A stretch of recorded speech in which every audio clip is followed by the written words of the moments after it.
Assalamu alaikum, dear viewers. It's me Jahid in front of you from my Facebook page. Hope all are fine and doing great. I'm too fantastic today.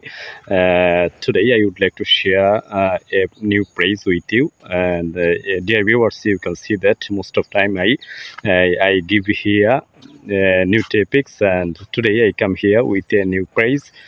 The praise is dying to. সুপ্রিয় viewers, আজকে আমি একটা page নিয়ে আসছি। পেজটি হচ্ছে dying to. আমরা অনেক সময় বলে থাকি আমি তার সাথে দেখা করার জন্য মরিয়া, I am dying to meet him. আমি খাবার খাবার জন্য মরিয়া, I am dying to have food. আমি সেখানে যাওয়ার জন্য মরিয়া, I am dying to go there. আমি ঢাকা যাওয়ার জন্য মরিয়া, I am dying to go to Dhaka. ধন্যবাদ সবাইকে। যদি আমার ভিডিওটি ভালো লাগে অবশ্যই আপনারা শেয়ার করবেন, এবং এখন থেকে স্পোকেন রুলস পাবেন এবং এই নির্ধারিত টপিকস পাবেন। ধন্যবাদ সবাইকে। আসসালামু আলাইকুম।